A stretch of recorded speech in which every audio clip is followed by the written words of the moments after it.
ಸುಬ್ಬಣ್ಣ ಕುಲಕರ್ಣಿ ಎಲ್ಲ ಹೇಳಿದ್ರು. ನಾವು ತಪ್ಪಾದರೂ ಏನು ಮಾಡಿ ಜೀವನದಲ್ಲಿ ಕರ್ಮ ಅಂತಾರಲ್ಲ, ಕರ್ಮ ಮುಗಿಸ್ಕೊಂಡ ಮೇಲೆ ಹೋಗ್ಬೇಕಂತ. ಏನು ಹೋದ ಜನ್ಮದಲ್ಲಿ ನಾವು ಏನು ತಪ್ಪು ಮಾಡಿದ್ವೋ ಏನೋ, ದೇವ್ರು ಯಾಕೆ ನಮ್ಗೆ ಈ ಶಿಕ್ಷೆ ಕೊಡ್ತಾ ಇದ್ದಾನ ನಮ್ಗೆ ಗೊತ್ತೇ ಆಗ್ತಾ ಇಲ್ಲ. ಆದರೂ ಕೂಡ ನಾವು ಎದಕ್ಕೆ ಹೋರಾಡ್ತಾ ಇದ್ದೀವಿ? ನಮ್ಮ ಕರ್ಮವನ್ನು ಮುಗಿಸೋಣ, ಮುಂಬರುವ ಪೀಳಿಗೆಗೆ ಅನುಕೂಲ ಮಾಡಿಕೊಡೋದಕ್ಕೆ ನಾವು ಈ ಹೋರಾಟ ಮಾಡ್ತಾ ಇರೋದು. ಈಗ ಸಾವಿರಾರು ಜನ ಡೆಲ್ಲಿ ಕಡೆ ಟಿಕೆಟ್ಗಳು ಬುಕ್ ಆಗಿಬಿಟ್ಟಿದೆ. ಎಲ್ಲ ಕಡೆಯಿಂದ ಇಂಟೆಲಿಜೆನ್ಸಿ ಮೆಸೇಜ್ ಹೋಗ್ಬಿಟ್ಟಿದೆ. ಸರ್ಕಾರದಲ್ಲಿ ಒಂಥರ ನಡಕ ಶುರುವಾಗಿದೆ. ಏನಪ್ಪ, ಈ ವಯಸ್ಸಾದವ್ರಿಗೆ ಡೆಲ್ಲಿವರೆಗೂ ಕರೆಸೋದು ಕರೆಕ್ಟಾ? ಅದನ್ನು ವಿಚಾರ ಮಾಡ್ತಾ ಇದ್ದಾರೆ. ಅದು ಅವ್ರಿಗೆ ಬಿಟ್ಟದ್ದು. ಇವತ್ತೇ ಹೇಳ್ರಿ, ನಾಳೆ ನಮ್ಮ ಜನತೆಗೆ ನಮಗೆ ಹೇಳಿ ಸಾಕಾಗಿ ಹೋಗ್ತೀವಿ. ಸ್ವಲ್ಪ ಈ ಕಡೆ ನಮ್ಮ ಜನರು ನಮಗೆ ಒಪ್ಪೋದು ಇಲ್ಲ. ಲೆಟರ್ ಕೊಟ್ಟರು, ಮಾಡ್ತೀವಂತ ಹೇಳಿದರು, ಆದರೂ ಅವ್ರು ಏನೂ ಮಾಡ್ತಾ ಇಲ್ಲ. ಇವತ್ತಿನ ಬೆಳಗಿನ ದಿವಸ ಲೇಟೆಸ್ಟ್ ಡೆವಲಪ್ಮೆಂಟ್. ಇವತ್ತು ಬೆಳಗಿನ ದಿವಸ 9 ಗಂಟೆಗೆ ನಮ್ಮ ಸೆಂಟ್ರಲ್ ಟೀಮು ಮನ್ಸುಖ್ ಮಾಡಿ ಅವ್ರ ಮನೆಗೆ ಹೋಗಿದ್ದಾರೆ ಡೆಲ್ಲಿನಲ್ಲಿ. ಏನು ಸರ್ ಮಾಡ್ತೀನೋ ಇಲ್ಲ? ಮಾಡ್ತೀನಿ. ದೀನಿಚಾರಿ ಬೇಕಾಗಿಲ್ಲ ನಮ್ಗೆ. ಯಾವಾಗ ಮಾಡ್ತೀರಾ, ಎಲ್ಲಿ ಮಾಡ್ತೀರಾ ಅದು ಡಿಕ್ಲೇರ್ ಮಾಡಬೇಕು. ಇಲ್ಲ ನೀವು ನಿಮ್ಮ ಎಜುಕೇಷನ್ ರಿಟರ್ನ್ ತಗೊಳ್ಳಲ್ಲ. ನಮ್ಮ ಜನರು ಇಷ್ಟು ಹುಮ್ಮಸ್ಸಿದ್ದಾರೆ, ನಾವೆಲ್ಲರಿಗೂ ಹೇಳ್ಬನ್ನಿ ನಾವು ವಾಪಸ್ಸೇ ಬರಲ್ಲ ಅಂತ ಹೇಳಿ ನಾವೇನು ಉತ್ತರ ಕೊಡಬೇಕು? ನಾವು 2-3 ಕಂಡೀಷನ್ ಇಟ್ಟಿದ್ದೀವಿ. ನಿಮ್ಮದು ಓಪನ್ ಆಗಿ ಹೇಳ್ತೀವಿ. ಒಂದು, ಪ್ರಧಾನಮಂತ್ರಿಯವರು ಬುಲ್ಡಾನಕ್ಕೆ ಬರಬೇಕು. ನಾವೆಲ್ಲರೂ ಬುಲ್ಡಾನಕ್ಕೆ ಹೋಗ್ತೀವಿ, ಲಕ್ಷಗಟ್ಟಲೆ ಬಂದು ಪ್ರಧಾನಮಂತ್ರಿ ಅಲ್ಲೇ ಡಿಕ್ಲೇರ್ ಮಾಡಿ.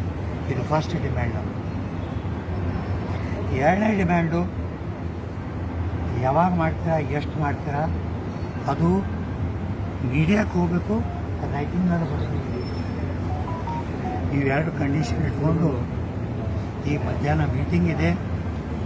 ಇದು ಯಾವ ಥರ ಟ್ವಿಸ್ಟ್ ಆಗುತ್ತೆ ನೋಡೋಣ. ಬಟ್ ನಾವು ಹೋಗೋದಂತೂ ಡೆಲ್ಲಿಗೆ ಕಟ್ಟಿಟ್ಟಿದೆ. 9, 10, 11 3 ದಿವಸ. 9, 10ನೇ ತಾರೀಕು ಅವ್ರು ಮಾಡದೆ ಹೋದರೆ 11ನೇ ತಾರೀಕು ಕಾರ್ಯಕ್ರಮ ನಾವು ಎಲ್ಲೂ ಡಿಸ್ಕ್ಲೋಸ್ ಮಾಡಲ್ಲ. ದೊಡ್ಡ ಕಾರ್ಯಕ್ರಮ ಇದೆ, ನಾವು ಯಾರೂ ವಾಪಸ್ಸೇ ಬರೋಲ್ಲ. ಹೌದು, ಹೋಗ್ಲಿದ್ದು ಡೆಲ್ಲಿಗೆ ಮೆಸೇಜ್, ನಾವು ಯಾರೂ ಬರಲ್ರಿ ವಾಪಸ್ಸು. ಮಾಡಲಿಲ್ಲ ಮಾಡಿ ಕಣ್ಣು ಹೇಳಲ್ಲ. ಎಷ್ಟು ದಿವಸ ರೀ ಇದು ಹಿಂಗೆ ಹೇಳ್ಕೊಂಡು ಹೋದ? ಪರ್ಟಿಕ್ಯುಲರ್ ಆಗಿ ನಾವು ಕೇಳ್ತಾ ಇರೋದು 2 ಹೊತ್ತು ಊಟ. ಒಂದು ಚಿಕ್ಕ ಮನೆಯಲ್ಲಿ ಇರೋಕ್ಕೆ ಒಂದು ಗಂಡ ಹೆಂಡತಿಗೆ 7,500 ರೂಪಾಯಿ ಜಾಸ್ತಿನ ನಾವು ಕೇಳೋದು. ಈ ರೇಟಲ್ಲಿ ಭಾಳ ಕಡಿಮೆ ಅದು. ಕೆಲವು ಸ್ಟೇಟ್ಗಳು 3,000, 4,000 ಕೊಡ್ತಾರೆ. ಓಲ್ಡ್ ಏಜ್ ಪೆನ್ಷನ್ ಕಾಂಟ್ರಿಬ್ಯೂಷನ್ ಯಾರು ಮಾಡಿಲ್ಲ. ಆಂಧ್ರ ಪ್ರದೇಶದಲ್ಲಿ 3,000 ಓಲ್ಡ್ ಏಜ್ ಪೆನ್ಷನ್. ಅದಾರು ವಿಚಾರ ಮಾಡಬೇಕಾ? ತಮಿಳುನಾಡು ನಿನ್ನೆ 3,600 ಡಿಕ್ಲೇರ್ ಮಾಡ್ಯಾರ. ಹರಿಯಾಣ ಡಿಕ್ಲೇರ್ ಮಾಡ್ಯಾರ. ತೆಲಂಗಾಣ, ಆಂಧ್ರ ಪ್ರದೇಶ 4,000 ಡಿಕ್ಲೇರ್ ಮಾಡ್ಯಾರ. ಯಾರು ಕಾಂಟ್ರಿಬ್ಯೂಟ್ ಮಾಡಿಲ್ಲ. ನಾವು ಇಷ್ಟು ತಿಂಗಳ ದುಡ್ಡು ಕೊಟ್ಟು ಇಷ್ಟು ಜನಸೇವೆಯನ್ನು ಮಾಡಿದರೂ ಕೂಡ ನಮ್ಗೆ ಯಾಕೆ ಕೊಟ್ಟಿಲ್ಲ? ಮೋದಿ ಸಾಹೇಬ್ರೆ, ಕೈ ಮುಗಿದು ಕೇಳ್ಕೊತೀವಿ ನಾವು. ನೀವು ಕೆಲಸ ಮಾಡ್ತಾ ಇಲ್ಲ ಅಂತ ಹೇಳ್ತಿಲ್ಲ. ನಾವು ಸ್ಟ್ರಕ್ಚರಲ್ ಡೆವಲಪ್ಮೆಂಟ್ ಮಾಡ್ತಾ ಇದ್ದೀರಾ. ನಾವು ಮಾಡಿದವರನ್ನು ಕೇರ್ ಮಾಡ್ರಿ. ಈ ಭಾರತವನ್ನು ಏಳಿಗೆ ಮಾಡಿದಕ್ಕಂಥ ಸೀನಿಯರ್ ಸಿಟಿಜನ್ನು ತಪ್ಪೇನು ಮಾಡಿಲ್ಲ. ರಾಷ್ಟ್ರದ ಅಭಿವೃದ್ಧಿಗೆ 30 ವರ್ಷ, 35 ವರ್ಷ, 40 ವರ್ಷ ನೀವೆಲ್ಲ ನೌಕರಿ ಮಾಡಿ ಇಲ್ಲಿವರೆಗೂ ರಾಷ್ಟ್ರವನ್ನು ಇಲ್ಲಿವರೆಗೂ ತಂದಿರಿ.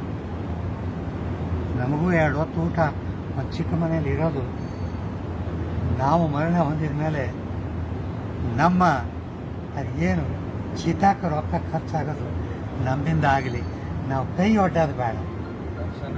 ದೇವರೇ ಆ ಬುದ್ಧಿ ಕೊಡಪ್ಪ ಅವ್ರಿಗೆ, ಆದಷ್ಟು ಜಲ್ದಿ ನಮ್ಮ ಕೆಲಸ ಮಾಡಿಕೊಡು. ನೀವು ಯಾರು ಚಿಂತೆ ಮಾಡ್ತಕ್ಕದಲ್ಲ, ನಮ್ಮ ಕೆಲಸ ಹಾಗೇ ತೀರ್ತದ. ಇಲ್ಲಿ ತನಕ ಏನು ಬಂದದ, ಯಾವ ಸಂಘಟನೆಗಳು ಇದುವರೆಗೂ ಯಾವುದೂ ಮಾಡಿಲ್ಲ. ಏನೋ ಅಂತಾರೆ, ಏನೇನು ಮಾಡ್ತಾರೆ, ಈ ಕಡೆ ಕೇಳಬೇಕು, ಈ ಕಡೆ ಬಿಡಬೇಕು. ರಾತ್ರಿ ಹಗಲು ನಾವು ಇದನ್ನ ಯೋಚನೆ ಮಾಡೋದು ಇದು ಒಂದೇ. ನನ್ನ ಜನರಿಗೆ 2 ಹೊತ್ತು ಊಟಿಸ್ಕೊಂಡು ನಾನು ಯಾವ ಪೆನ್ಷನ್ ಕೊಡಬೇಕು. ನಾನೇನಿಲ್ಲ ಸರ್, ನನ್ನ ಅಜೆಂಡಾ ಲೈಫು ಏನೇನೂ ಇಲ್ಲ. ನನಗೆಲ್ಲ ಆಪರೇಷನ್ ಅದು, ಎಲ್ಲ ಟ್ರೀಟ್ಮೆಂಟ್ ಅದು, ದೇವರು ಕರ್ಲಿಕ್ಕೆ ಬಂದರೂ ಹೇಳ್ತೀನಿ, ಸ್ವಲ್ಪ ಇರಪ್ಪ, ಅದು ಸೆಟಲ್ಮೆಂಟ್ ಮಾಡಿದ್ರೆ ನಾನು ಕರ್ಕೊಂಡು ಹೋಗಿ ಬೇಡಪ್ಪ. ನಾನು ಅವ್ರಿಗೆ ಪ್ರಾಮಿಸ್ ಮಾಡಿಕೊಡ್ತೀನಿ. ನಾನು ಎಲ್ಲ ನನ್ನ ಆರೋಗ್ಯ ಕಾರಣ ಆಗಲಿಕ್ಕೆ ನೀವೆಲ್ಲರೂ ಇದ್ದೀರಾ. ಈ ವಿಚಾರವನ್ನು ಎಲ್ರಿಗೂ ಹೇಳ್ರಿ. ಈ ಸಾಯಂಕಾಲದೊಳಗೂ ಏನಾದರೂ ಒಳ್ಳೆ ಸುದ್ದಿ ಬಂದರೆ ನಾವು ನಿಮಗೆ ವಿಡಿಯೋ ಮಾಡಿ ಹೇಳ್ತೀರಿ.